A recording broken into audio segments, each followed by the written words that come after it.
pendant la prière. Nous avons batali Sakiye, à l'objet à monnaie le rôle à drone. À ça, les colons ont un stade. Au centre là, place Batiara Ballon pour le match. Moto makasi et peliwana. C'est que vous faciliter bisognon sur les lots, on accepte sur photo à Yesu. Et le Yesu zandeni. Mutuana zanganga ye na babiloko na bakisi na ye. Abamba ki alinga ki ameka ye moko lobi. Na ngana monaka affiche oyo soki ko sala loko. Abambi yango na porte ya temple na ye. Akangi porte ake na ndaku na ye. Na tongo ya kuti ke bikeko na ye babiloko na ye baby ekwei na se. Asa la plein ya nini? Ah? Te biso to la posa bino ba journaliste so bokoya. Bino nyonso bokoya, boya ko sambela. Mutu nyonso aza na problème. Bozo nécessité nzamba sunga ye. Bozo la mamba plein lorsque ba wera ba robeta, ta ba faire ba robeta, bo kende mamba plein kuna. C'est le Église est mentionné centre de réveil spirituel. Ne te biso produit. Ne biso comme produit. Église est mentionné. On a produit à Yesu. Maman lobaki awa ke comment église biso yebanité. Qu'est-ce qu'on y a produit yango? Merci beaucoup à tous les chevaliers et chevalières de la plume au nom de l'association de presse en ligne du Congo, appelle quoi en sigle, à travers cette grande émission intitulée Face à la presse aujourd'hui, nous allons recevoir pour vous le chargé de communication de l'évangéliste international Claude Kabundu Walesa au nom de Gédéon du ciel. Aujourd'hui, on va essayer un peu de dénicher, de parler par rapport à l'activité qui est programmé pour ce 14 juillet au stade de Martyrs dans le cadre de ces grandes veilles de prière. Avec Gédéon, on va parler, on aura la vérité. Qu'est-ce que Pasteur Kabundu Walesa est en train d'attendre comme résultat par rapport à cette grande activité? Je ne suis pas seul, je suis avec mon confrère Kax Kadima. On est en train de co-animer ensemble, à qui je dis déjà bonjour Kax. Bonjour Président Junior Mouewako, bonjour à tous les téléspectateurs et à tous les internautes. Restez toujours branchés, nous allons décortiquer les journées du 14 juillet 2023 avec vous, avec notre invité également, Gédéon du ciel. On est ensemble avec vous. Abonnez-vous massivement dans des chaînes, dans les différentes chaînes que vous nous suivez. Merci beaucoup. Merci, c'était la Kax Kadima. À présent, nous sommes là aussi avec le chevalier de la plume. Et Gédéon, il va commencer par sa présentation. Qui est Gédéon du ciel? Merci Junior. Bonjour à tous. Bonjour. Je suis Gédéon du ciel Kabouya, l'attaché de presse de l'évangéliste Claude Kabundu Walesa. Merci beaucoup, c'est Gédéon du ciel. Gédéon, ça évolue comment par rapport à l'organisation? Tout va bien. L'organisation, comme notre papa nous a toujours dit, la réussite d'une campagne d'évangélisation doit d'abord être spirituelle. Au niveau spirituel, tout est meilleur. Et maintenant, du niveau organisationnel, c'est dans les bons aussi. Tout va bien. Dans les bons. Merci. À présent, on va passer par jeu de questions et réponses à travers les chevalières de la plume ici présents. Je ne sais pas, on va commencer par qui, avec qui, par rapport aux questions liées à cet grand événement. Moto ya Yambo. C'est bilingue, hein? Moto Azana Motuna par rapport à l'activité le 14 juillet, veille de prière dans le stade de Martyrs à travers l'évangéliste Claude Kabundu Walesa. Oyo Azana question à Tomboli Mosapinae et ça décolle.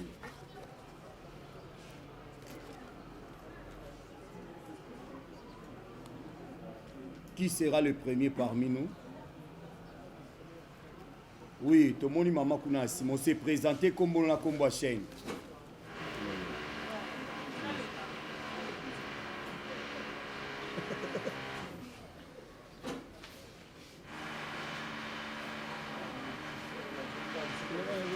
Bonjour la famille. Bonjour. Bonjour évangéliste Gédéon. Merci maman. Kala Bankuna. On a des questions. Bon, occupation de quelque chose là. Pourquoi Pasteur Kabundu Walesa a pris kaka ba moment oyo toto ninga na mamba stade. Et donc pasteur, la minute on se dit la vérité pour dévoiler pour voiler la face tu as dit que ceux qui te bêtent comme stade et ça ba musicien a vu son propre nous alors ça moi ba battle na bango. Que à notre grande surprise l'air que rigole l'artiste après rigole la aussi ça comment ba Facebook ba page ba pasteur Mike Kalamba ba pasteur Moïse et puis que yo mona pasteur Walesa pourquoi ka Canada oyo fait des liens parce que voilà ça c'est la ligne na retour c'est la plein il y a payé toi c'est la délivrance toi c'est la ligne.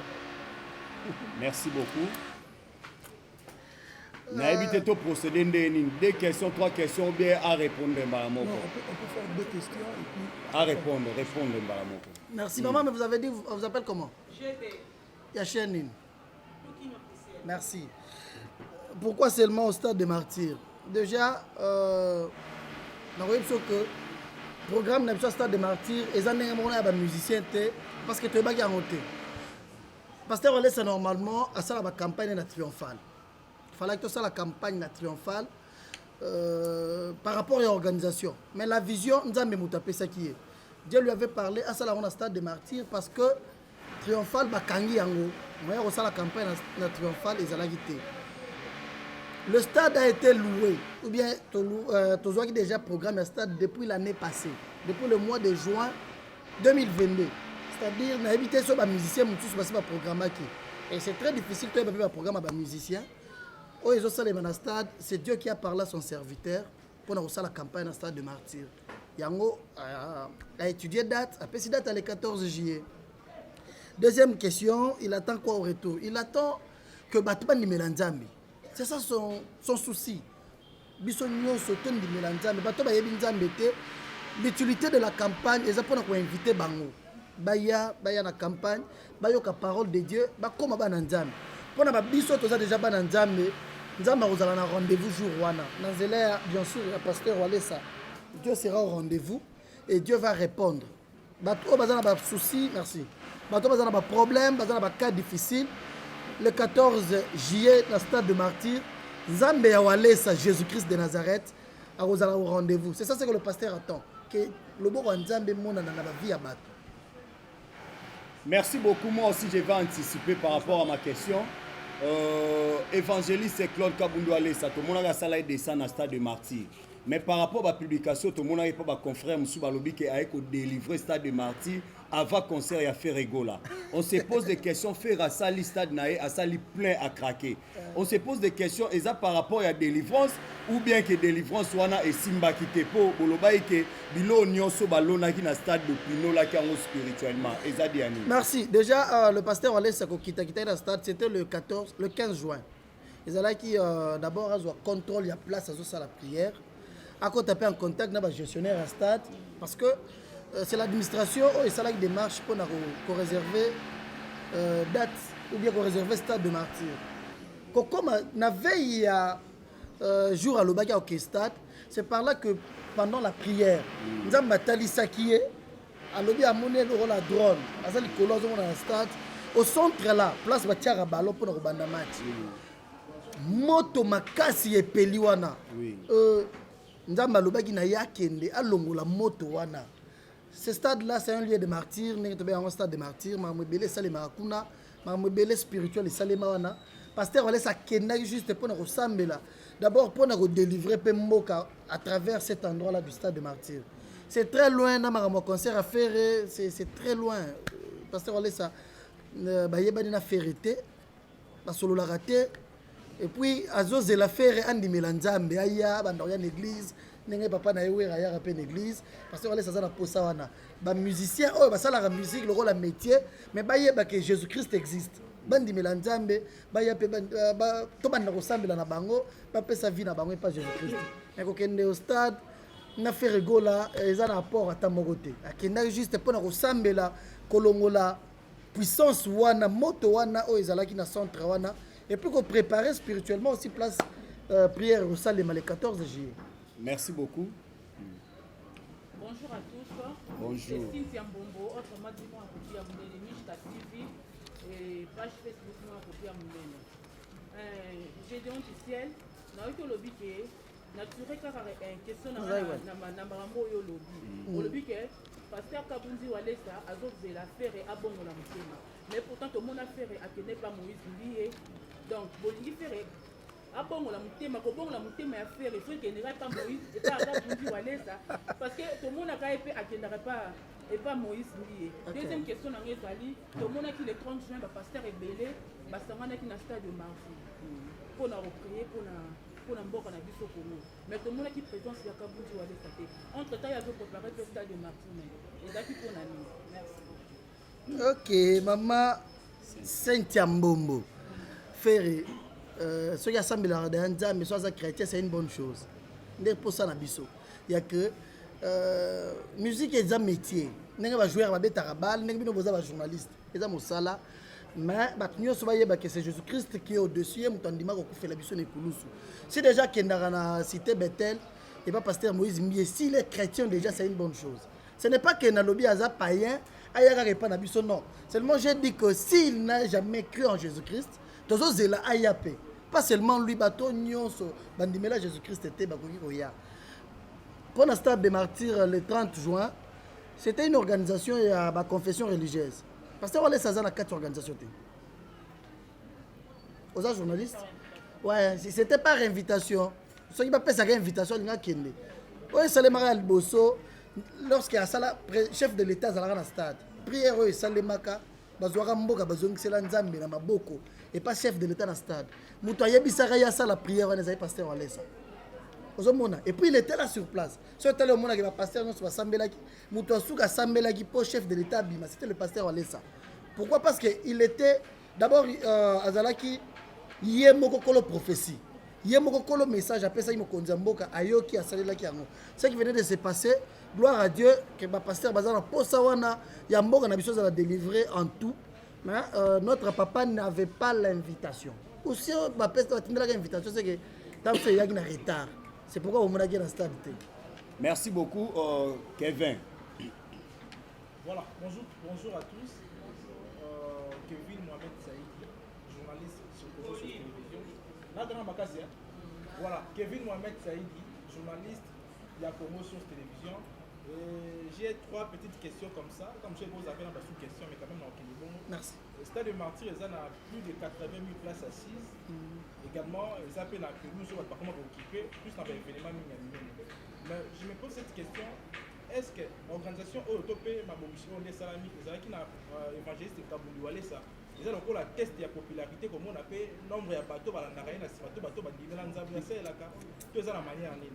Et puis, la deuxième question, ils ont dit, question de nos appuis basée sur la situation sécuritaire pour le stade de Martyrs. Je crois bien aimer qu'on banda 20h jusqu'à l'aube. Et Bandeko Baroya sur place parce que tu as bien dit que surtout situation ça dans mon site ils ont enlèvement et tout, mais ils ont moins évolué. Assurance nini si côté plus sécuritaire organisation les autres bombes la Bandeko. Tu peux pas connaître ça Bandeko, ils ont rassuré Bandeko. Boya pour la peine sécurisée. Et puis troisième côté dans côté des côtés à invitation tout le monde a un concert même. L'événement mis les salles à Maka. Côté plus musical parce que l'événement mis la musique tout le monde a ministère de pour rester mais quand même ça va inviter là. Est-ce que côté organisation plutôt évangéliste Kabundi Wale ça azali pe na ba invité na ye pour abengi sur la bande ko na ye pe ba bazali pe na ba etonga na bango to pe ba na bango ni ba kamba bande ko sur na côté sponsor. Merci, je vais commencer par répondre à la troisième question. Pour faire comprendre bien invité dans son sning. Oh bah il y a qu'on participer ou bien oh yo pe ba le roi va passer le roi peut ba ouira ba non ba ça col ba tout monde à room ba muyombe gauche. Voilà, non, ben invité, bah pasteur Bazali. Vous avez invité bah pasteur Kizamina, bah pasteur Godempo. Vous avez invité, vous avez invité. Non, par aussi cette grande manifestation, je pense que bah on baza en relation ou bah baza na bandeko na bango, baza na ba relation na bango ya bato baza élevé en dignité. Moi ben invitation d'honneur Pezali. Je devrais amener ça. Mais excuse-moi, après ici, je pense, nous en avons déjà. Moi, l'invitation d'honneur, même Bino, nous avons Sabino. Yo yebani. Yo yebi que ngai naza, ndeko exemple, il y a pasteur X. Tous à la ranaye bien. Et ça prière. Au même l'invitation. Pasteur naza ina face à la presse, na batu ya wale ça. Nazo la une invitation quand même de participer. Et ça prière, ça compétition té. Et ça mara mwanzambe. L'invitation pasteur wale ça est en bon terme avec tous les hommes de Dieu. Ça a un problème dans mon tout. Dans le problème, pourquoi? Parce qu'il considère que tous sont des serviteurs de Dieu. Invitation et Zali. Invitation. Merci beaucoup. Non, c'est 3 questions. 3 questions. Point de vue sécuritaire, je vous assure que la sécurité est aux Ala.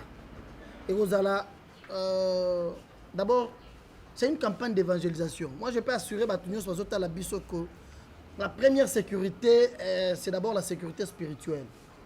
Cette campagne, tant et belé, il y a pasteur Olé, sa cocotte à ma prière.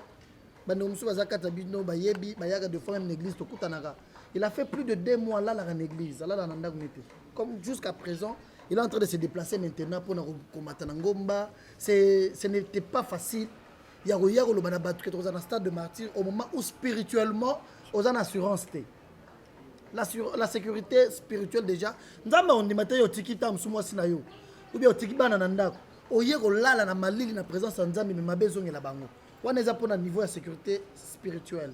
Batu so baroya, o bazana ko uta partout dans le monde, bazala sécuriser spirituellement. Sécurité civile et zali. C'est-à-dire sécurité physique. La police sera là. La police est Rosala, FARDC Rosala et puis la sécurité civile est Rosala.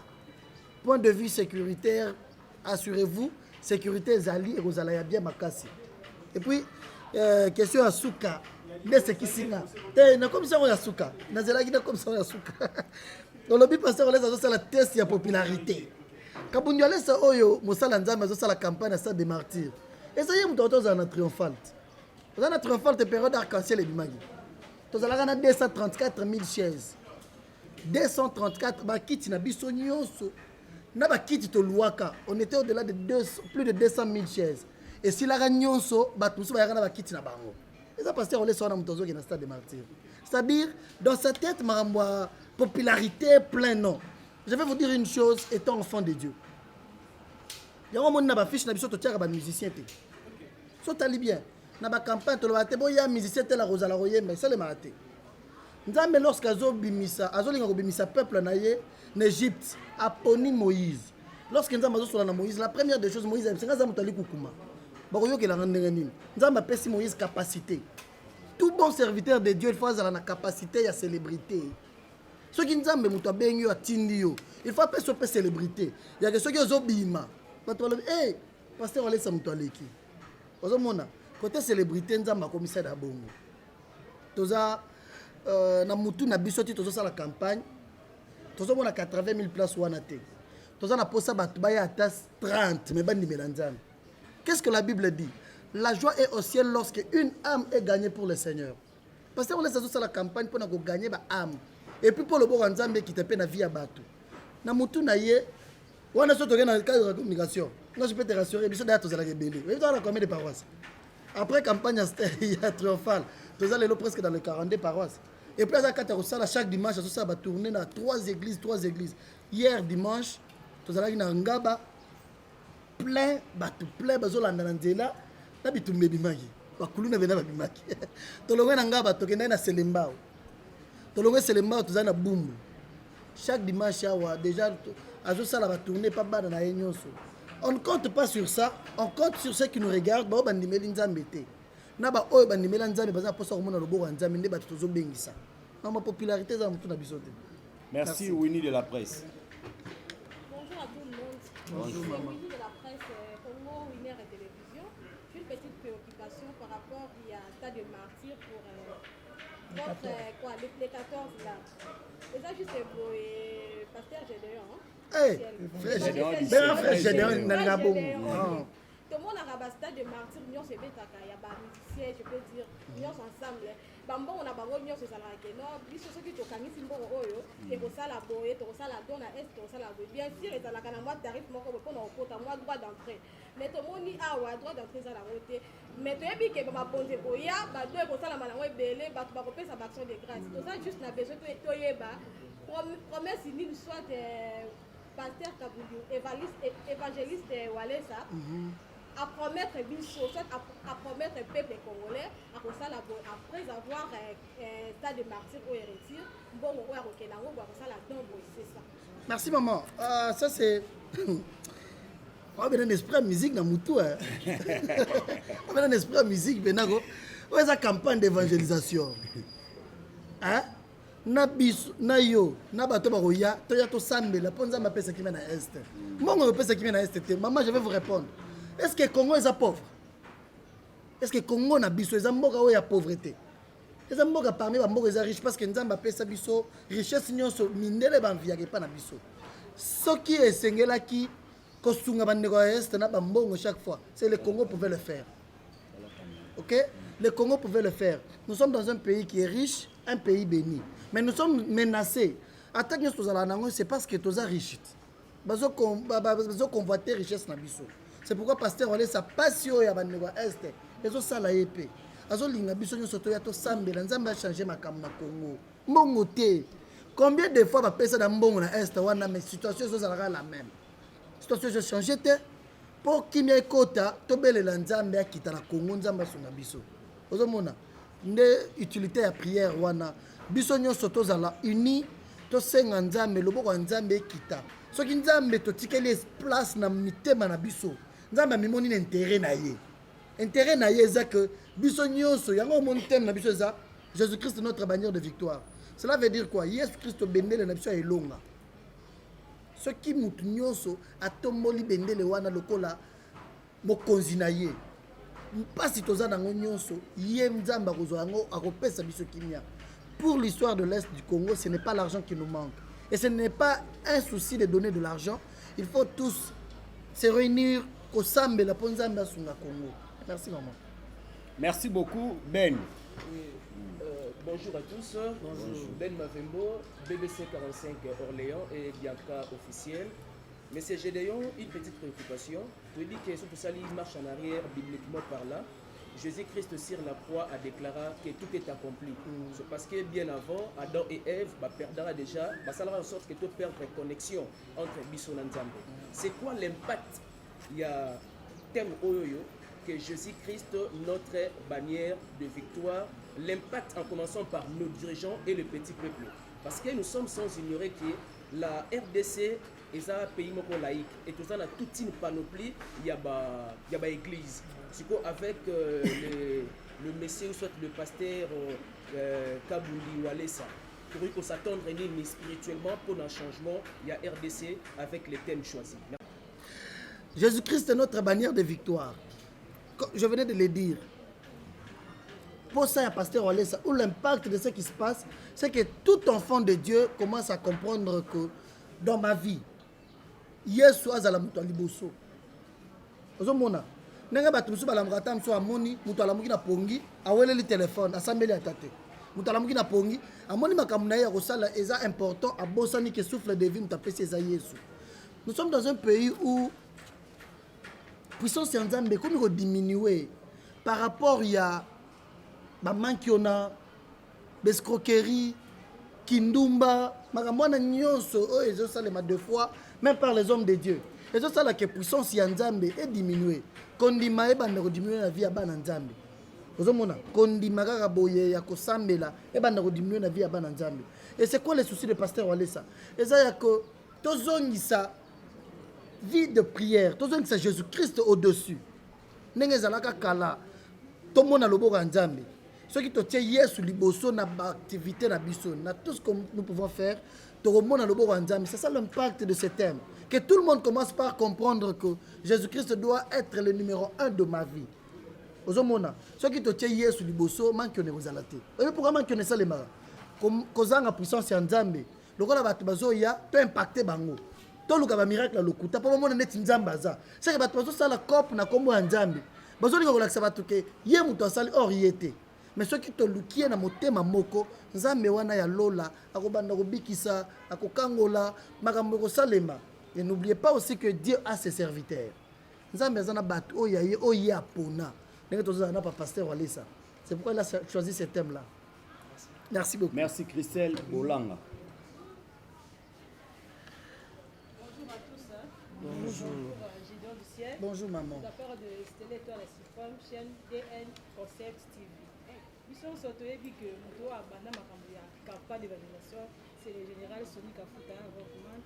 On a la campagne, on a la photo, il y a les musiciens, on a ça impact de la campagne. Ok. Lui, le nom a bouffé à maman, Marie Missam, à tout moment, la campagne il y a Sony Kafuta le 77 88 99 ndenge bana kosala na moni na affiche kotie papa Walesa Yemoko asimbi drapelé sur le thème Jésus-Christ notre bannière.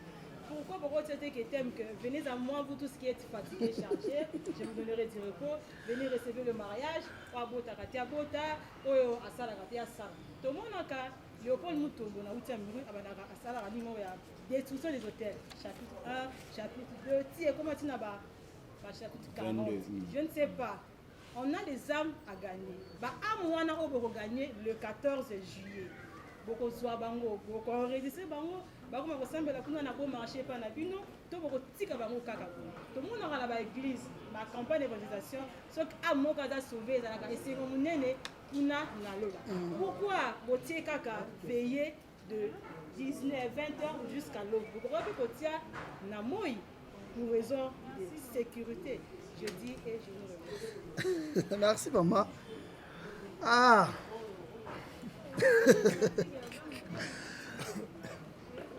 Maman, tu as dit le nom, c'est comment encore? Christelle Bolanga. Maman Christelle. Campagne d'évangélisation. Thème Nzambe Moutou Pesaka. Thème pe pasteur Moko ko étudier Yemoko. Par rapport il y a un moment, il y a temps abimisi thème à l'objet la campagne nazo sala na roté il y a un thème tel. Oyo inspiration pasteur Walesa azui. Eza nazo zonga une explication nanga. Posa na ye eza bato ba nimeli Nzambe te ba nimela Nzambe. De 1. Deuxièmement, tozana bato bazo sambela makasi bazana ba église ebele. Mais ba sambela mingi situation zo changer te. Azolinga ko faire comprendre biso que totombola Yesu pour ba situation tozana ngo ici là. Ozomona. Venez à moi, c'est bien. Na côté na ye ekobima. Mais souci na ye za bato nyonso va comprendre que Yesu ne fois za likolo ya nyonso. OK maman? Merci.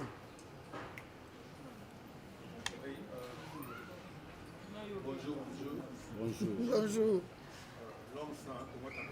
L'homme saint. OK. OK. Moi, deux questions à poser. Première question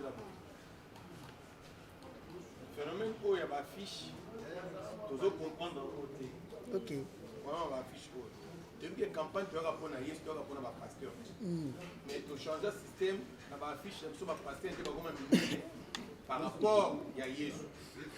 Parce que le pourquoi, dans la fiche, il faut que tu pasteur ou aller, c'est à Gaïa. Yes, yes, on là, c'est un. OK. Des deux. Il y a Mundele Moro qui est dans Internet, à l'oubi. Les Africains, on a bon bakanta Nzambe, n'a pas changé Afrique. Bali faut travailler, Bali ga goyo ga Nzambe à Kosala. Est-ce que message à pasteur évangéliste Walesa, ils ont tout sambe là-bas, tout peut-être un message à travailler. C'est ça ma question. L'homme saint. Oui. Appelle-moi Mathieu Swaza. Voilà, je reviens d'abord. La première question, phénomène affiche. L'homme saint. Oui, papa. C'est qu'on facilite bisognon sur les lots, on accepte sur photo à Yesu. Et l'on a Yesu comme ça, désormais, tu as une affiche. Et l'on a Yesu. Voilà. On a Yesu. Azala batunaye. Hein? Batunaye wana baza ba produit. Eza lokola fongola boye. Hein? Ngaza na posa e fongola oyo batu balinga yango. Ngabo na ko façonner na ko sala yango bien. Fongola na ngai ndena ko bando sala ko publicité na tshela ba panneau. L'objectif nini? Batu basalisa ba fongola ka neti yanga. C'est-à-dire Yesu, lokola za esprit, azana batunaye. Tant azo sala mutu na yazo façonner, yazo comme ces produits. Ya oyoka makambo yoka esalemi pas Walesa. Toke pas Walesa. C'est-à-dire Walesa ça produit. Oyo Yesu. Marque déposée à Yesu. Yesu a commissionné bongo. Il y a sa référence à Yesu. Comment na Yesu te? Dieu est esprit, que celui qui l'adore en esprit et en vérité. Mais Dieu a ses ambassadeurs. Ceux qui Yesu sont ambassadeurs, même à l'époque, apôtre Paul a fait, apôtre Paul a dit, le Pierre, babanda oleka, et les lignes na Yesu qui si batwa kufa. OK? au nom de Jésus-Christ bakutani na boîtier de naissance avant de au temple. Asengi mbongo ba yebisi je n'ai ni argent ni or mais c'est que je te le donne. C'est-à-dire il y a un produit à Yesu. Ayebi ko naza nango eza Yesu. Ayebisi lève-toi et marche. Paralytique wana telemi. Yango to sala ba fiche pour nous présenter bino produit. Produit Yesu atindi eza ye. Bako sauter. Yesu azana batu na ye ko telemisa ye. Yesu ko telemisa exemple pasteur Baruti. Batu bakenda kuna bakenda ko mona Yesu te. On va y arriver. Azana stade non? À telemisa peut Denis Les. On va arriver partout. Moi je donne les exemples des hommes de Dieu. Yesu à côté produit na ye. Exemple pasteur Baruti. Produit ya Yesu. Atia yene na yoki babenga Yesu qui docteur, Jésus, médecin, des choses comme ça. C'est Yesu atia na capacité ya ko guérir. Boye na malade atia loboko mutu abiki. Produit. Lorsque bato bakoya bakoloba te toke pa Yesu po mutu abika te. Toke na église ya pasteur Baruti basamelela mwana na biso. Pasteur Baruti aza représentant ya Yesu ndenge toke pasteur Walesa. Aza produit o Yesu atelemisi. Yango toko tia affiche ne ya munene. Toko tia ba panneau publicitaire, toko latisa na ba mituka, toko lata boye. Pour kolakisa bato ke boya na campagne, to la produit Yesu atelemisi yeyo. Produit na biso tozo lakisa bino ke produit yeyo. Mutu oyo nde nzamba ko utiliser. Na munoko na ye moto ebimaka. Moto anezikisaka bandoki, moto anezikisaka ekotaka na kan ya bangu nezikisaka. Na munoko na ye mbongo eza. Mabale eza, to pesa bana ma paso mona jango te. Bomona jango te. Bana na ye moko. Ayebisi bango comment batozo loba que pasteur Walesa assemble là bas si ba bota raté bazo bota mais bana na ngamoko bato bakomi ko loba mais bana na ye moko bazo bota ta bengi van yaka. Nazo peso mapasa. Église bozala ba témoin na pesi bano mapasa. Leki na ye pasteur Trésor, ayepe. Papa pesa rapé mapasa le Trésor au profiter na grâce à grand frère non na pesi pe mapasa. Na 2019 au mois d'avril. To komi na 2023 bango no simi balé ba boti mapasa. C'est-à-dire na munoko ya produit oyo mapasa baza mabale eza mbongo eza lobiko tout ce qu'on cherche Yesu atiango na munoko mosali na ye. OK? Merci. Non, tu as parlé aussi sur le message. Il y a Mosala. Voilà. Je pense que chaque fois, il faut travailler. Il faut travailler. Même Yesu, il faut que ça. Ceux qui ont salité, le pasteur Walesa va nous prêcher. Ceux qui te tiennent Yesu dans la première position, il va aussi nous prêcher. Si Yesu wana tozui, nda ke pa mola bisoti. Atote ka nguba omon lobo kanzambe. Mama ndunda amon lobo kanzambe. Le atera sundunda te bino bopelisa ka moto awa. Walesa tindiki mama ndunda zolo combien. Mais bo luka yete po boyeba mama nga koma wapi. Vina ye koma ndenge nini. Bo sala ka yango te. Na munoko na ye apamboli ye abimisi to ba dollar apesi ye. Mama wana lelo vie échanger atera sundunda te. C'est ça. Il nous prêche mais nous envoie aussi à travailler. Merci beaucoup, amis internautes. Merci à tous les chevaliers et chevalières de la plume. Nous poursuivons toujours avec la série d'expressions. Général Walesa a des questions. Tout le monde n'a pas de vidéo. Tout le monde n'a vidéo par rapport à la question qui a Denis Les. Tout le monde n'a pas vidéo pour qui a Denis Les. Et Denis Les a eu un engagement en tant que chargé en marketing de l'événement Pasteur Walesa. On se pose des questions. Est-ce qu'après l'événement, ce que ça lui plaît? Denis Les a le catalogue, c'est bon, retourne dans les première question. Deuxième question, Zali, beaucoup directement dans Hits, il y a un stade, il y a un pasteur. C'est-à-dire, Walesa a la veillée, Mike Kalambay a un stade de Marty, évangéliste qui s'est mis à un août. Vous voyez au cas où, vous sali plainte, au cas où, résultat, au biso presto, zélaté, sur les salamités, to tabinoka na Hits. Merci. Des questions. Pasteur Denis Lessi, nalingake mingi ya mvuluzi. Et puis alors ba Luka qui est pour na marketing d'abord. Te to Luka qui était. Ye mutabenga biso. Nalingake mingi solo la chaque fois ye mutabenga biso. To Luka qui était. Ayayi ko mona pasteur Walesa ayebisaki ba solo la yo ba ko solo la. Mais pasteur Walesa ayebisaki que c'est très difficile nga kabundi Walesa na futa muntu mbongo bien na pesa mbongo na batu po baloba ke alobake ngam trazo sala campagne po boya na stade te biso tozala bongo nzambe mutu atindi pasteur Walesa nzambe ye moko mutu azosala na campagne ya liboso eza nzambe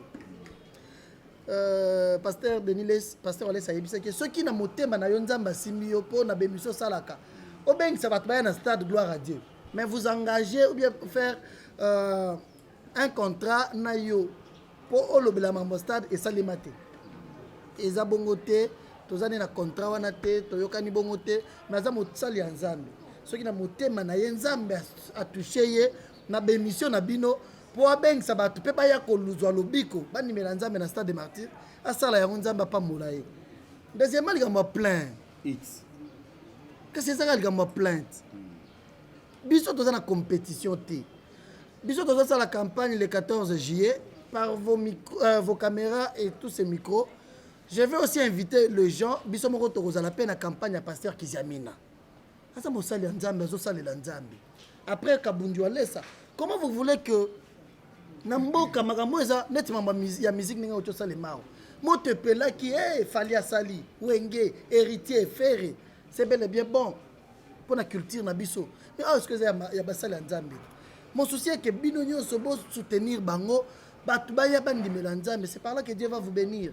Enlevez dans vos têtes toujours esprit de compétition yokane tozolo bake biso presse tozozela total soki ko sala plein ya nini asa la plein ya nini ah te biso to la poste bino ba journaliste yo so boya bino nyonso boya boya ko sambela mutu nyonso aza na problème bozo nécessité nzamba sunga ye bozela mamba plein lorsque ba wera ba robeta ta ba faire ba robeta bo kende mamba plein kuna ya basala nzambe junior kozwa mama na yo mama tokei nan passer wala sa kosambela na biso oyo azwi mobali na ye oyo azwi mwana na ye tokei tokesambela vous oubliez bolongona na mutu maman oza mbali te nzambe apambola mpe so mbali merci omoni vous c'est-à-dire na mutu na biso tolongola esprit ya ke pasteur olesa kosala plainte pasteur olesa azosala mosala ya koteya yesu na bato bakozala nde bato bakoteya bango yesu. Merci Paulin. Merci président Paulin Mukendi, fatigué. MTV, Mukendi News Télévision, page Facebook Paulin.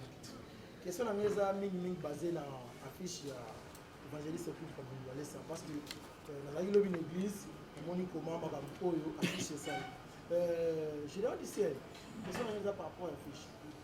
Kota la affiche na bino lelo oyo check yango na ndeko moko bazoka bolango azia bandi yango na miri ya soki bureau na ye soki temple na ye et muki biloko na ye apesa ye kotémoigner yango na église force nini eza na kati ya affiche po ebikisa na moto oyo aza malade et moto aza na kisi aya mpe kotika kisi.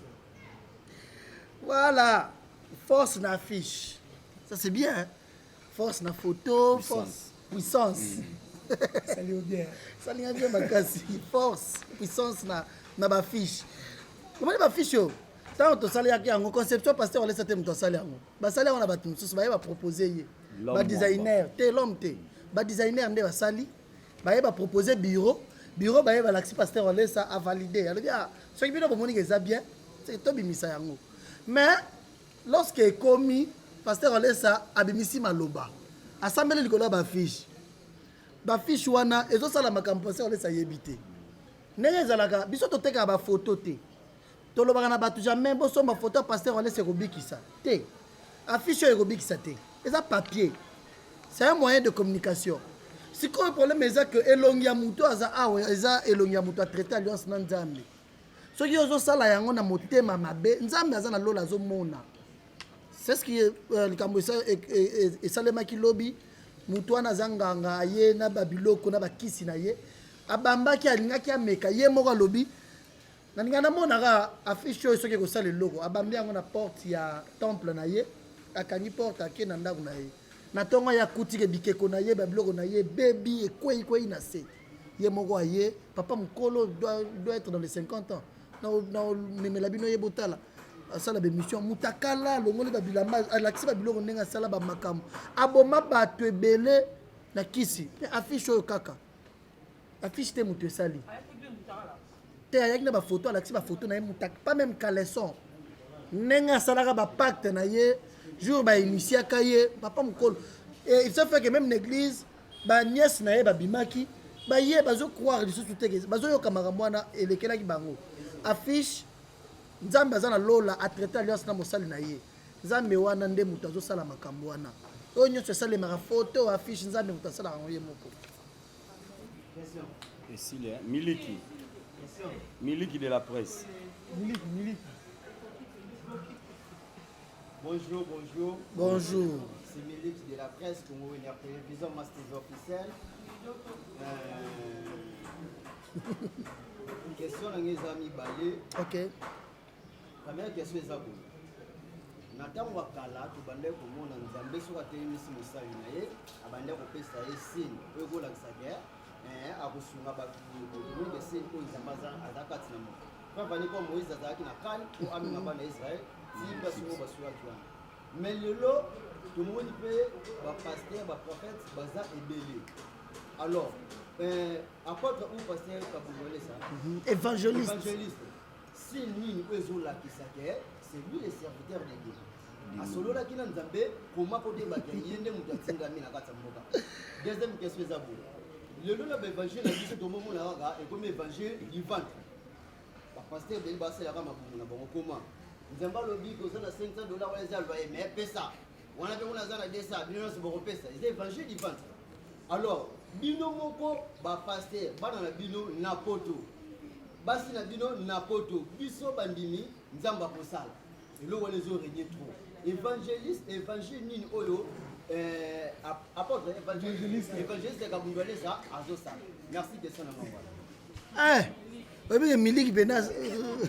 Na sepeli makasi. Bazo mbreo. Ah, potre. Atuni ba question bien. Milik ozo bandela. Atuni ba question bien. Merci Milik, ma question na sepeli nango makasi. Déjà par rapport à signe. Tout serviteur de Dieu quand on lobby, lorsque nous avons besoin de télémission, il peut ba signe. Je l'ai toujours dit même dans des émissions et pas que place esprit en Zambézali, il y a diversité de témoignages. Pour y avoir place en Zambaza, au monde, on a beau raté na boti, na bala raté na bali, na sal na zo raté na zui, na bando salate, ne maramoisa la pas na biso. C'est Nzamba télémission wana, et ça il y a son esprit, dans zela ya musal na yeka bundu alesa. Nzamba pèse signe que lorsqu'il sort la parole, cette parole là, ils ont fait sa miracle, ils ont fait sa bénédiction, ils ont ça là, oh il y a Nzamba. C'est pourquoi l'église Nabiso partout dans le monde. Au moment où je vous parle, il y a un aéroport en Dili, il y a enregistré de partout, il y a la campagne à Stade des Martyrs.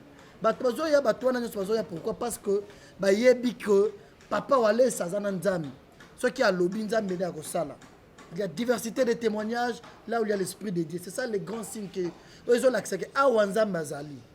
Témoignage vrai.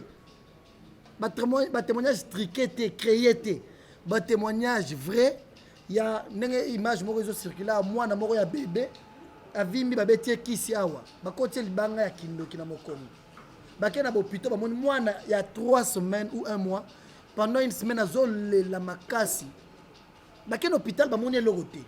Ils ont fait le tour des hôpitaux papa ya mwana azomela masanga langwe kuna me alobi bon me mena ne pas wale ça ni netinda ya lobo me pas wale ça pourtant atala na télévision ne ayoka ba témoignage ya Nzamba salaka bayena mwana batelika mwana loboko ici les logo ne pasuki yango moko ebimisi bato fina libanga ebimi boyi o camarade ya papa ya mwana azwaka na cimetière pona kobebisa vie ya mwana bébé Nzamba bikisi bango bakomi na kimia mwana komi kolala mwana zongi bia komi koseka. Deuxièmement, au lobby évangile ya libumu mais na mboko to yebi biso nyonso ke pasteur Walesa Nzamba salela ye grâce na don ya libéralité. Maman, ça ne m'a pas passé dans la église. Ayebi yo te zone de goneta kabelo $5,000. Net ya auto zala na ba veuve na palais du peuple la semaine passée. Akabel bango $5,000. Pasteur ayebi yo tatel maman sala ni na vie. Na teka mapa. Capital nous a combien? 8,000 au raison na rappel au sala ni na vie. On a banda ko teka ta masangu mama yaka. Yo ko ke Dubai te. Yo ko ke Chine te. Nazo kabelo 10,000. Nazo peso 5,000. C'est-à-dire ayana l'évangile avec les pains. Au moment où Baninga va y a un évangile avec les boumounes, il y a un évangile avec le pain. Ateyo, mais à mon nique, ah aux obéis, aux ananzala ya rolia. Yo iso il lovanza me vimi salimomu. Mi chopo ko vimba te so yo liete.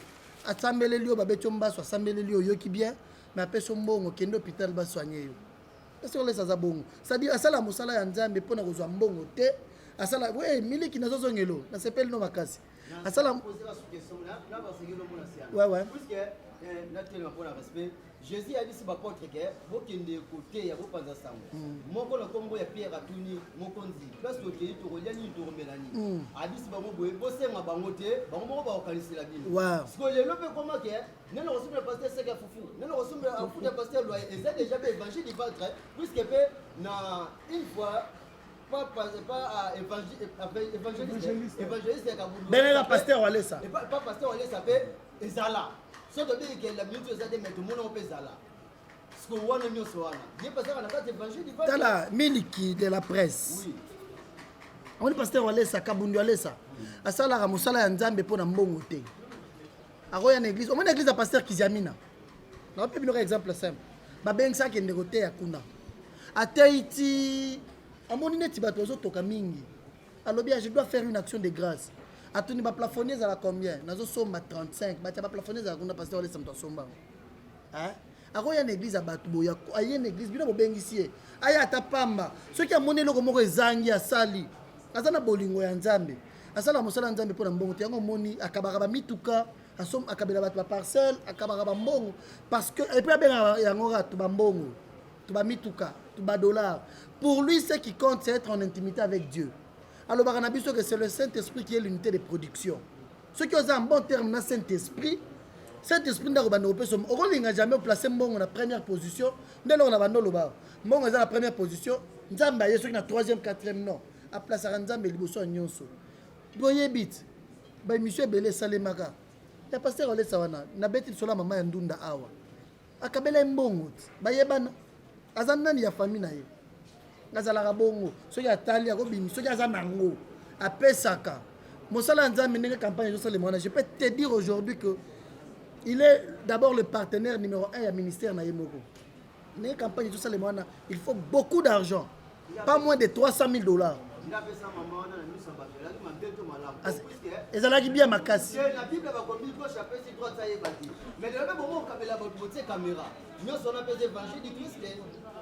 merci na tosilisela na yo wana mpona koyebisa omoni bato oyo d'abord chaque fois pasteur walesa soki aza apesi bino bosalela yango bémission nos cultes d'abord sont en direct une action du Saint-Esprit qui se passe là tokoloba te bokata ba caméra bino boboma ba téléphone na bino pona lingi na kabela mutu mbongo te asalaka yango pona batu te nazo pesa pona kosilisela wana soki pasteur walesa azo pesa mbongo po ba mona ye abandaka yango depuis les années 95 YouTube ezalaka te wali pasteur akabela batu ba mituka il n'était pas encore pasteur akaba ba mbongo dans les années 95 ti lelo azo sala yango asalaka po bato bamona ye te asalaka mpona bolingo ya nzambe bato bameka kosala ke walesa asalaka nga mpe nasalaka comparaison wana so otali bien basalaka yango mosusu te parce que bazosala yango na nzoto mais ye asalaka yango na molimo il le fait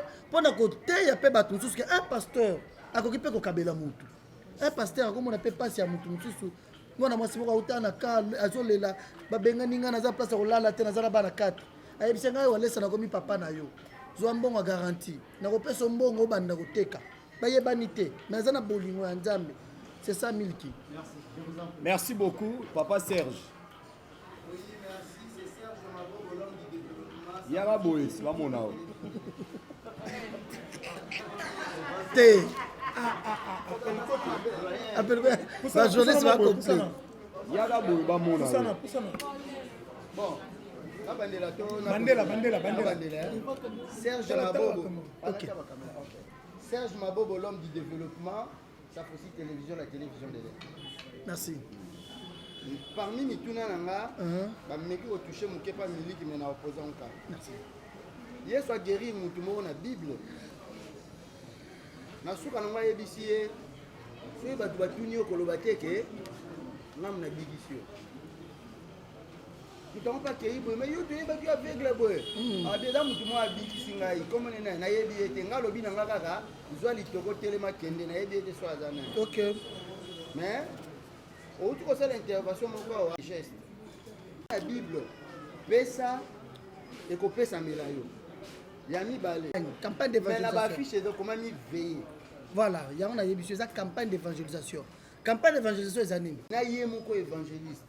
lakisa bao baza te oyo ezosalema c'est ça place makambo média ebandela wana yesu ayebisa badisciple ya Jean bokende koloba obino bomoni c'est que vous avez vu et puis ya telema wana te ye moko yesu akenda na badetail ya makambo oyo ye moko yesu asala po ayebisi bango boyebisa ye que les aveugles bazomona baboite bazotambola bato bakufa bazosekwa bato bazalaki na boloko ya satana bazozwa liberté na bango.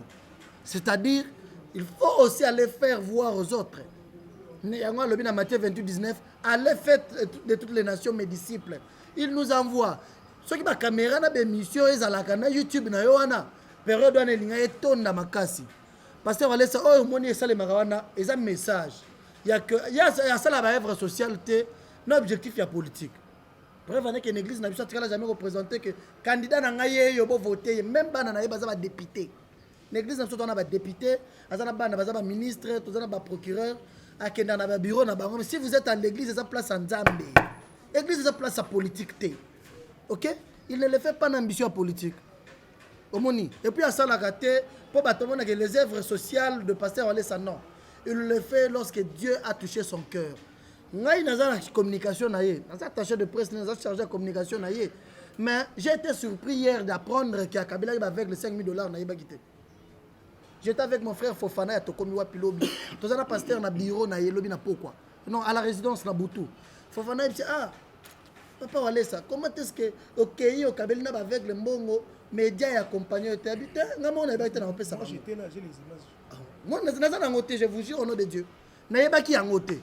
Cela veut dire quoi? Ce qui a ça la likambuya que j'ai d'ailleurs ozawa piyaka nazo kende ko kabambongo waneza mabe mais asali yango ngakutu ngai na yedité na monaki yango lobika na culte, c'est-à-dire il le fait avec son cœur asala ka yango na motema na ye asala ka te po bato ba mona ye oza béni. Merci beaucoup Fofana. Question. Fanny Zelate. Comme un micro. Oui, on a que ça va te beauté na hotel. D'abord, Walesa comme pasteur.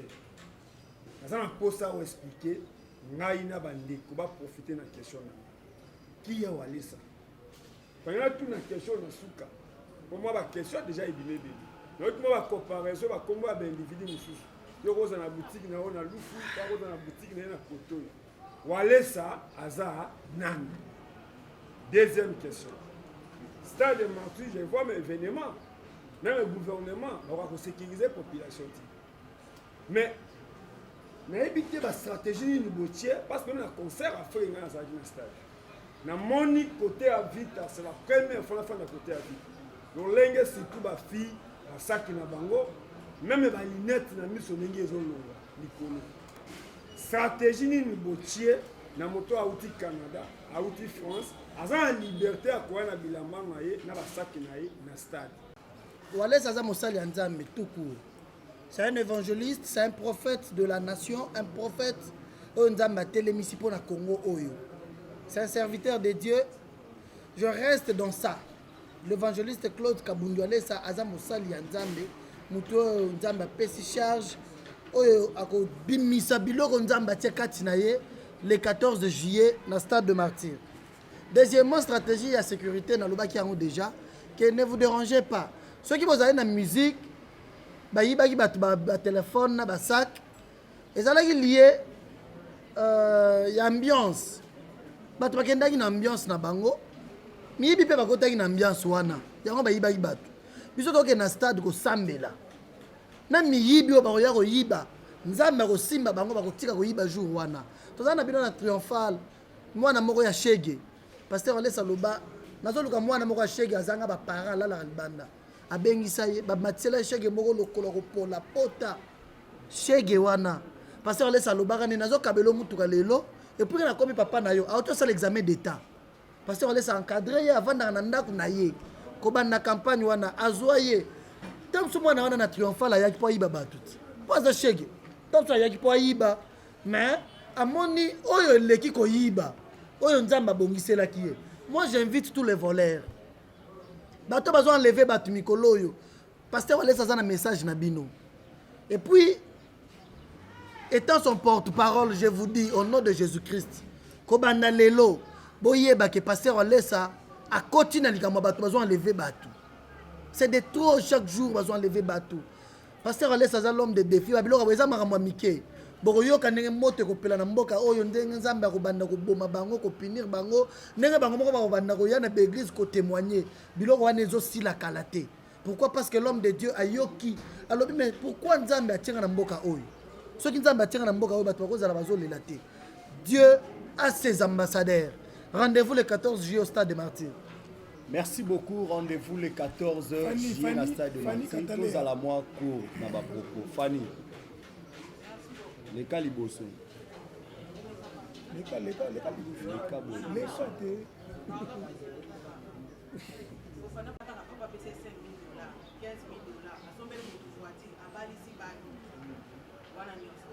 Deuxième question, par rapport au Léa, na sepeli makasi otuni pasteur Alès asalaka wapi? Asala en église. Asala en église. Asa mosali ya nzambe. Mbongo azwaka wapi? Ndenge oza boyo yo tikala okabela pasteur Alès ata 2000 francs te ozwa chance wana te. Sikoyo aza na bato bakabelaka ye aza na bana na ye partout asambeleli bango. L'essentiel nalobi na monoko na ye mbongo eza. Oza na mbongo te asambeleli yo okei ozwi mbongo. Oyemba papa dimi yango. Dimi ezala mbongo pasteur. Ezala mbongo église, ezala mbongo pasteur. Ceux qui ont un bana partout dans le monde, asambeli. Oh, qu'on a 100 000, a même les 10 000, oh, qu'on a même les 2500, a même les 5 000 francs. Bambongo wana nyonso nebela bana zana bango mbongo zala nango. Siko soki komi na maboko ne, po alia yango ye moko nde komela ki passe.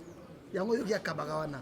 Aza pasteur, yes ko problème ezake na munoko na ye, biloko batu balukaka wana, nzambe atonga na munoko na ye. Soki ya bimisili loba ozwi. Ce qui est oyoki esengolo bien nazonga place nazwaki nde bato bapesaka ye comme ça zwaka pour rester que dans ça étant serviteur de Dieu. Olobi deuxièmement que au monde n'arrête pas na biso mouchoir te mai te logote oui. Dieu est dans sa parole parce que Dieu est la parole. Dieu lorsqu'il choisit quelqu'un ou il établit parce que les gens basala nzambe baza choisi baza appelé et dans ba nzambe établir Dieu établit. Comme il a établi Walesa, Dieu lui donne la parole. Je reste seulement dans la parole. Lilobana alobi na bana na ye na pesibino ma passa ba boti. Lilobana lobana na bopito mutozo bela. Bobi na ba prison batozo bima batozo yoka. Lilobana kaka nde azanango. Azana a traité alliance na nzambe. Et Dieu honore l'alliance qu'il a traitée avec son serviteur. C'est pourquoi au monde a miracle les osalema. Orozela mai, orozela bougie, au monde a yangote pa na biso. Rendez-vous le 14. Au moins dans le Stade des Martyrs, le loba ne robima na vie à Moutounioso et puis Moutounioso a reçu témoignage à ce qu'on a vu naï.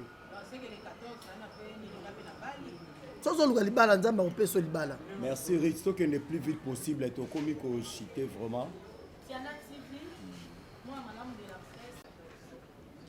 Ah, Pelko. Merci. Mais est-ce que vous savez vous savez qui est? Vous savez question. Ah. Vous savez qui question? Non, mais je n'ai pas répondu jusque-là. Tiana TV. Notre église, c'est le centre de réveil spirituel. Parce que à Moïse, Dieu lui avait dit, je rendrai ton nom grand et tu seras une source de bénédiction. C'est ce qu'il a fait aussi à notre papa. Il a rendu son nom grand. Le nom qui est grand, c'est le nom de Kabundu Alessa. Moïse avait sa famille. Mais Dieu avait rendu plus grand le nom de Moïse. C'est pourquoi tu as Moïse le libérateur. Dieu a rendu son nom grand. Tu sais, il pas Walesa. Ce qui est au centre de réveil spirituel,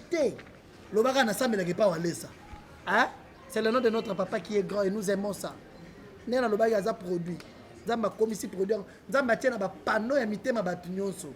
C'est nous avons sali moko publicité ne makasi. Le slogan benga martyr ningo lingo benga. C'est toi qui na martyr pour ensemble. Les martyrs ya prière. Hein? Les martyrs ya illusion aux anango ya mangamba musicien té. Toi qui prière. Toi qui ne komona loboko nzambe. Toi memela nzambe ba âme perdue, bato bazo o batani saka na ba boîte de nuit. Bazo tanisa bazo mela. Bato bazo sala ba kisiti lelo kuti jeune fille. Bazana ba kisi bato bakomi ba fille belé bakomi ba lesbienne, ba garçon bakomi ba biloko belé, monde baby. bato wana nde bato tozolinga tolakisa bango vrai Dieu bato bazo ndenge na Kinshasa bato baza na babiloko ba showbiz po okomaka garçon moko boye bamona yo osala babiloko moko ya soni nakotanga ngo awa te bato bazomela badale fongolo omeli vers ya dale po bamona grand. Or la bénédiction c'est dans le nom de Jésus. Amen. La bénédiction tout ce que nous cherchons tozotika yango mais tozokende bato bazokota na bakisi bato bazobomana motema mabe ekomi makasi motema mabe tie epa na bino biso na Congo toyeba te ke poison ebomaka mais lelo poison eza na domaine nyonso na église poison na journalisme poison na théâtre poison okuta batieli mutu poison landelaka mutu anafutela ndako ya $200 mais batieli poison akufi c'est-à-dire motema mabe wana tosambela totia nzambe liboso ya nyonso ce que totomboli nzambe tout ce que nous avons besoin Dieu va nous donner. Merci beaucoup maman. Merci beaucoup amis internautes. Merci mais papa, à tous les chevaliers et chevalières de la plume. Ah Demo Sengaki. Ouais, Sengaki. Nous va poser question. Poser question. Pour qui c'est qui lobo?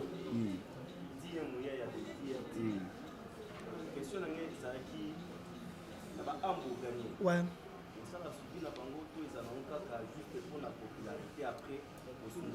C'est parmi l'une des questions que posée avec Bandela. Merci. Oui, maman m'avait posé cette question-là. Merci mon ami.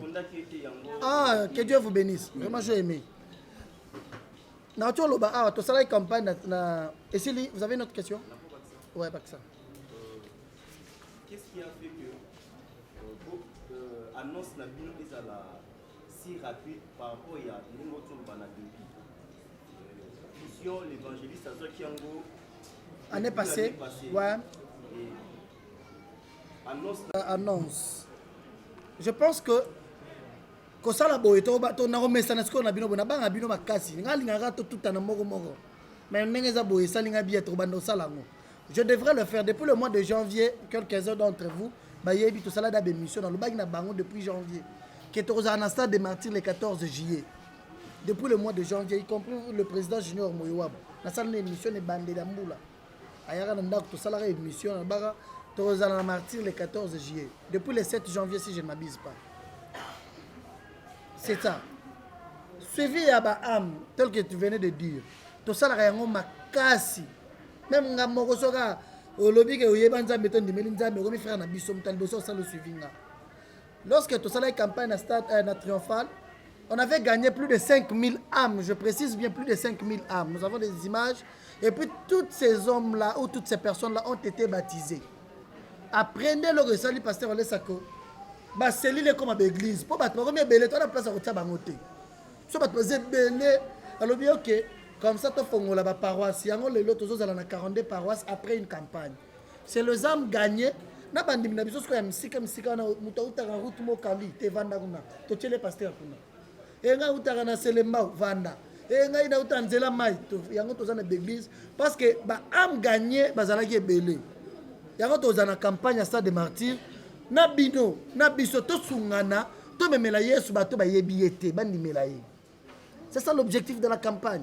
Et puis suivi rozala ya makasi bato ba ya ebele bandi melanzambe to rozala ebele na Stade des Martyrs. Oyebi ndeko na yo moko oyebi mutu moko na quartier na bino aza kulunda par exemple abeta batu machete oyebi mutu moko amela diamba oteyi na opesa bino to babiloko oyo ah to batrako oyo na opesa bino moi ba fiche na opesa pe bino bandeko na biso ya presse to sungana to ete batu bandimela nzambe nzambe alo na mutu akokote yo alesa te aza na mbongo akopesa bino teke na peso mbongo kende salela batu non mais on le fait pour Dieu o aider mutu wana ya soki andimeli nzambe. Toyebi côté Rovanda, tu vas suivi pour comment réellement moi n'ensemble. Merci. Bon, Gilles, tu as une question. Toi, citer s'il vous plaît. Toi, citer. Pour ressusciter encore le pasteur Onani. Mon ami, tu as dit le nom c'est comment? Guy Yokasson. Yves n'a s'appelle Makazi. Par rapport il y a transport, les autres à la pasteur on ne doit pas les charger en tout. Nous avons tout un bureau pour la campagne. Les gens ont biso l'homme Mwambaza directeur de la campagne. Tout solo la biso on a babisa milai ou on a babisa enedia. Biso c'est un étage, avant na quatre un étage pena. Tout en ango. Boyeba période ma prière seulement dans stade du chef de l'état to bimisa ba biso na marabato. tokomekaka même kosola na bango, c'est une bonne idée. Toyeba po toza na bato tozotati bakote ngai yeba te bato bavandi na kote abeya te nsima ya monzole ya Tshisekedi wana. Toza na église kuna monene tokenda déjà wana na pasteur Alès bato plein. Je pense que bato nyonso d'abord bakoengager volonté na bango po baya, mais on va aussi parler avec le bureau si ça va permettre que babisi ezala mpona koyede bato ya mosika ekosalema mpo bato bazouta 4 kwa ya Kinshasa. Dossier ya pasteur Kizamina tosuscité ye te akufa te, c'est un homme de Dieu. Azana bato bandimi bazosambela chaque jour. Ouais, yango toza na posa toyoki bayebisi biso azosala campagne na stade de martyrs. Population ebayeye c'est trop fort. Na août. Bolimbisa ngai boke mosika makasi. Azana bato bakotaka ebele na église kuna. Aza mosala ya Nzambe. Akosala campagne na stade de martyrs. Pasteur Alessa ye moko asi alobaki yango que tokokende ko soutenir ye. Je pense même pasteur Alessa s'il arriverait que badate wana sera à Kinshasa akokende na campagne ya pasteur Kizamina. Il y a 3 jours. Posa na ye zanini. Totelemisa kombo ya Yesu. Boto za trop martyr wera faire JB tout ça. Toi même père basala Nzambe. Pasteur Alessa zo sala, ceux qui a sollicité pasteur Kizamina, ceux qui a sollicité qui attaque pasteur Patrice Sali, bana Nzambe totelema évangile comme makasi. Michel Bakenda. Bakenda Michel, mon ami Mike Kalamba a annoncé boye. Et ça libie bana Nzambe, bakende un esprit à concurrence té. Et ça compétition té. Ceux qui va solo bazo sala Nzambe, ba y a un esprit à kebato, to côté ba rezebele, ba boîte ezebele. L'église ça la rappelle belé, stade de martyr, to za na campagne nene na Braza. Na évité to za la na stade. Basamadeba. Ah, bon, il y a comme ça, c'est compliqué. Ouais, non, je donne moi ma précision. Après Braza, tu reçois la tournée dans 24 communes à Kinshasa, dans le stadium Nyonso. C'est-à-dire, vraiment, tu reçois la poste presse Makasi. Cette fois-ci, tu évangélises. Tu as un mbongo, tu as un mbongo. Tu as un instrument. Tu as un mbongo. Tu as un Saint-Esprit. Ni les autres angles, c'est tout ça la campagne. Na bino na biso to telema to évangéliser batba nimela Nzambe. Après stade de martyrs to na Braza, après Braza to zata to banata na Tchango. Na stadium wana ya municipal to longana to na Kitambo to kosala ba commune nyonso ba campagne. Cette fois-ci to sobi ba instrument mobile, ba instrument na ba voiture nango e permettre que to tambola cette fois-ci. Campagne d'évangélisation à la makasi. Tu rejoins que ça combo Yesu na mboko. Ba pasteur basali kindumba makasi, ba pasteur basali bakisi, ba pasteur basali bankiona, ba escroquer ba mbongo ba diminuer comme Yesu. Biso hein?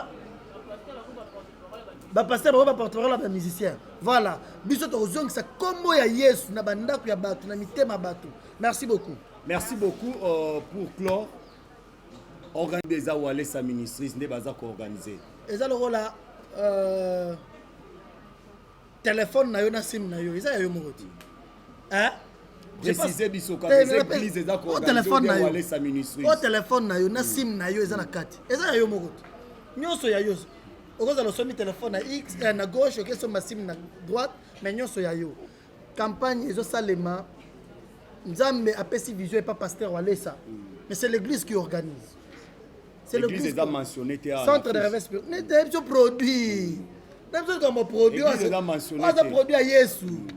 Maman le bec a que comment l'église a besoin de banité. Qu'est-ce qu'on a produit en gros?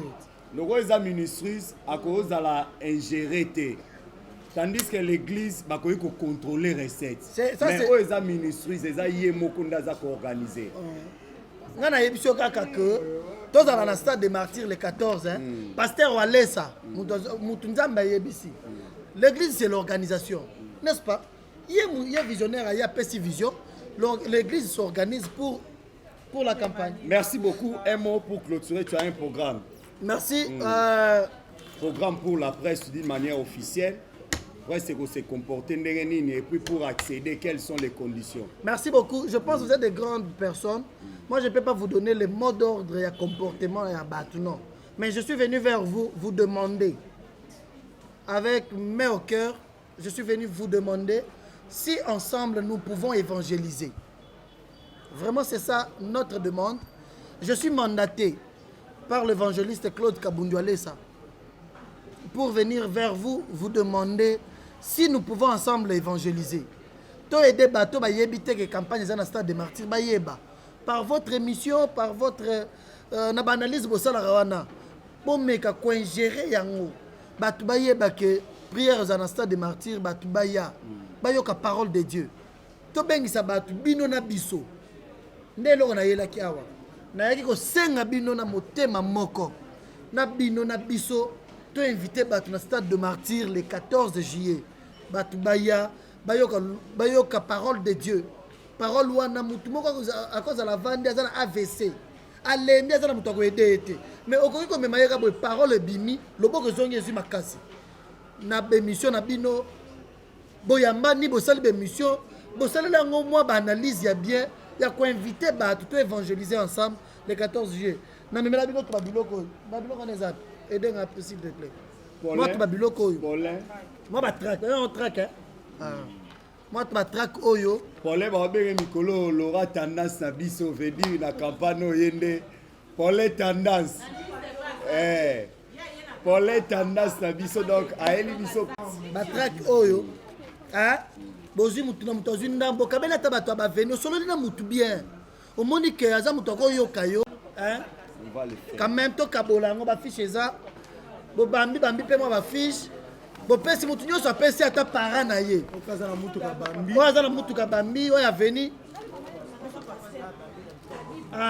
papa abila bambai déjà s'il vous plaît toi en pleine conférence s'il vous plaît ok toba biloko oyo et puis nayebaki te bozala ebele boye bolimbisanga nalobaki ngai vraiment sincèrement